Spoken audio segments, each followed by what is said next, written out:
ကိုရင်တို့ဒါစာလဲတင်ကြရတယ်ပေါ့ကိုရင်ဖြစ်လာရကိုရင်ဖြစ်လာရရှင်ဖြစ်လာကြတယ်ဆိုရင်စာလဲတင်ရတယ်ပေါ့စာတင်ပြီးတဲ့နောက်ပိုင်းကိုခုနစီကံလေးတွေကျင့်ဝတ်ကလေးတွေဒါလေးတွေကလည်းလူတိုင်းမှာရှိတဲ့စီကံကျင့်ဝတ်တွေဖြစ်တယ်ဟုတ်လားရှိကပညာရှိကြီးတွေကသေရိပြင်ကနှစောင်းချလို့မိဘနဲ့သားမယားနဲ့နင်း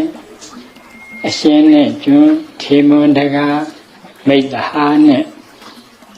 ဆရာတကြီးတဲ့တယ်မချွတ်ကျင်းကိုစုံလင်းဖြူတန့်စင်ရှင်လိမသွေသေးလိမကွာနာရလူပြီလိလီအတူစံသာမူ၍နေဘူးရွှေပြည်ဝင်အံ့ဒီကြီးလို့ရှိပညာရှိကြီးတွေကသင်္ကာလောဝါဒတို့အကျဉ်းချုံးပြီးတကားလားဒါကြီးစပ်ပြီးတော့တွားကြတယ်ဘုရားရှင်ကိုရောမြတ်ကြီးကသင်္ကာလသူတို့သားကိုသင်္ကာလသူတို့သားကကတိကတ္တဓမ္မဆိုတော့သူ့မိဘများတယ်ပြောလို့ဆိုလို့မရဘုရားဖူးသွားတာဘုရားစိကတ်တာမရဘူးရှင်သာရိပုတ္တရာကြီးစိကတ်တာမရဘူးရှင်မမောက္ခလာစိကတ်တာမရဘူးသူကကတိကတ္တဓမ္မဆိုတော့ပြောမရတော့အဲ့ဒါသင်္ကာလပိတာတခါကြီးသေဂာနိအချိန်ကျတော့ငါသားအရှိအနောက်တောင်မြောက်အောက်အထက်ဆိုတဲ့အရက်မျက်နှာကိုရှိခိုးသားမှာကွာဆိုတော့ရှိခိုးခိုင်းတော့မိဘပြောတဲ့တကားသေဂာနိပြောတဲ့တကားတာသမီတွေဟာတကားတယ်ဒီဝေမကြနားထောင်တယ်ရှိခိုးတဲ့ခါကျဘုရားနဲ့တွေ့မှာအဲ့သင်္ကာလတုတ်တံဆိုပြီးတကားလားအရမျက်နာတွေအတီးတီပြောပြီးတကားလားမိဘနဲ့သာသမီရဲ့ဆက်ဆံမှုတွေကျင့်ဝတ်တွေမယားနဲ့လင်းကျင့်ဝတ်တွေအရှင်နဲ့ကျွန်းကျင့်ဝတ်တွေ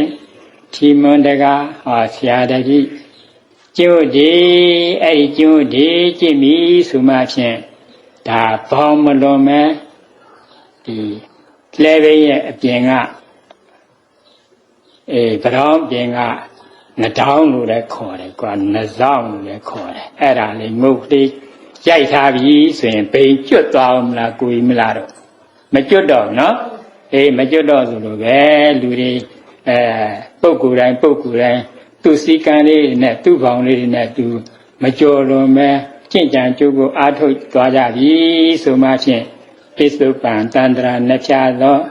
အကျိုးတွေဟာအမြဲရရှိပြီးဒီကလာနောင်တစ်ချိန်ဒါမိမိတို့ရည်မှန်းတဲ့နိဗ္ဗာန်စံများနိုင်တဲ့အခြေအနေရှိတဲ့လျောက်ဒီဩဝါဒများကိုလည်းမိမိတို့ထိပ်ပန်ဆင်းပြီးဒီကလာကျင့်သုံးကြပါလို့ပြောဆိုရင်ဒီနေ့ဒီလောက်နဲ့ပဲရဆိုင်ရအောင်လို့ပြင်လို့မှန်ပါဗျာညရရုံမြင့်တန်ကြားပြည်တညာရှင်ဆရာတော်ကြီးရဲ့ဆုံးမဩဝါဒအောက်မှာယူသေးကျွန်းလွန်စွာဖြင့်စာဝါများတင်ယူခဲ့တဲ့ကိုရင်ဝိမလဟာတက်တော်14နှစ်အရွယ်သို့ရောက်ရှိခဲ့ပြီဖြစ်ပါတယ်။အဲ့ဒီအချိန်မှာပဲကိုရင်ဝိမလနဲ့ပတ်သက်ပြီးအံ့ဩဖွယ်ထူးခြားတဲ့ဖြစ်ရပ်တစ်ခုနဲ့ကြုံတွေ့ခဲ့ရပါတယ်။အဲ့ဒါကတော့အသက်14နှစ်အရွယ်ကိုရင်ဝိမလနဲ့အသက်9နှစ်အရွယ်ညီတဝမ်းခွဲကျောင်းသားလေးမောင်ဖရင်တို့နှစ်ဦးသာလင်းငယ်လေးတစ်စင်းနဲ့ဒုထဝီမြစ်ကိုဖြတ်ကူးပြီးတစ်ဖက်ကမ်းရှိပြောင်းမှုကင်းကိုအသွားမှာကျုံတွေ့ရတဲ့ဖြစ်ရပ်နဲ့ပတ်သက်ပြီးဆရာတော်ဗဒနာသုံးတော်မှာအခုလိုမိတ်ဆွေရှင်းပြတော်မူခဲ့ပါတယ်ရှင်။တရက်မှာကိုဝိမလကိုအသက်9နှစ်ရွယ်ရှိတဲ့ညီဝမ်းခွဲတော်တဲ့ကျောင်းသားလေးမောင်မရင်ကပြောင်းမှုစားခြင်းလိုက်တာလို့ပူဇာတဲ့။ပြောင်းမှုစားခြင်းတော့ပြောင်းမှုကဘယ်ရမလဲလို့ကိုဝိမလကမေးတယ်။တောင်ဘက်ကအဖတ်တို့ခင်းမှာပြောင်းမှုတွေရင့်ကုန်ပြီလို့မောင်မရင်ကပြောတယ်။ရင့်လာတော့ဟုတ်ပါပြီ။ကိုခင်းမှမဟုတ်တာ။ဘာခုလို့ဘယ်ဖြစ်ပါမလဲလို့ပြော။ကိစ္စနာမရှိပါဘူး။ဖတ်တို့ကတို့မျိုးပဲစားခြင်းတွေလာခုလဲလို့ပြောထားတာရှိတာပဲလို့ဇွတ်ပူဇာတာနဲ့ဝေဝိမလနဲ့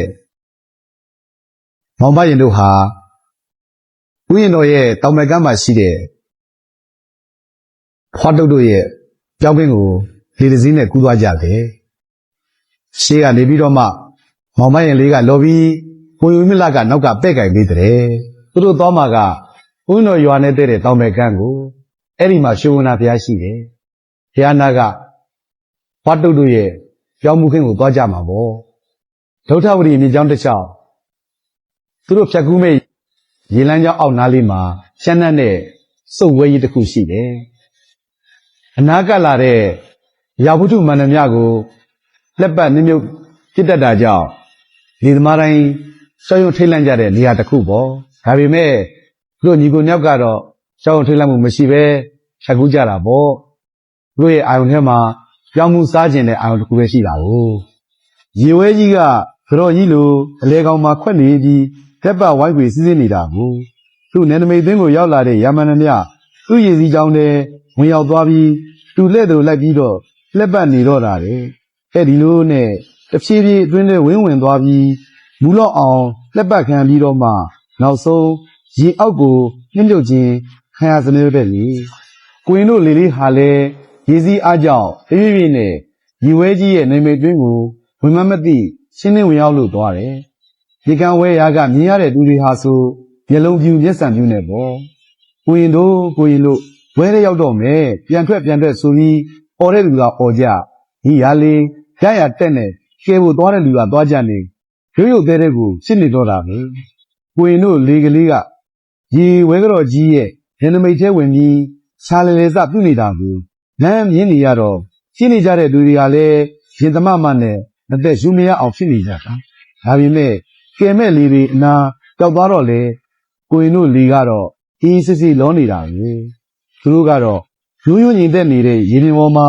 လောခတ်နေလို့ပဲလို့ပြောတာဘယ်လိုမှကိုမနေဘူးတဲ့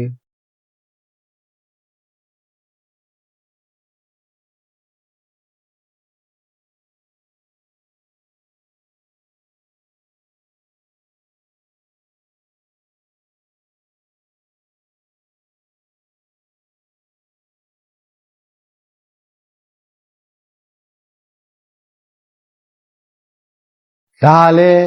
မကုတ်ဆရာတော်လောင်းနေဟာရှင်ဝိမလရဲ့ငယ်စဉ်ဘဝမှာကြုံတွေ့ခဲ့ရတဲ့အံ့ဩဖွယ်ရာဖြစ်ရတစ်ခုပါပဲ မြောက်ရီမြင့်တန်ကြားပြည်သက်များရှင်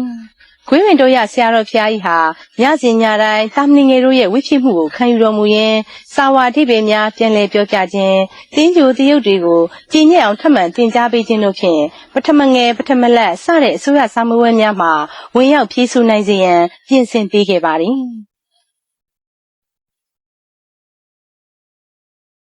သင်္ခါတပညာသင်ပါနိုင်လေမသိပြက်ကနောက်ကာလနောင်တပူပါရတတ်သည်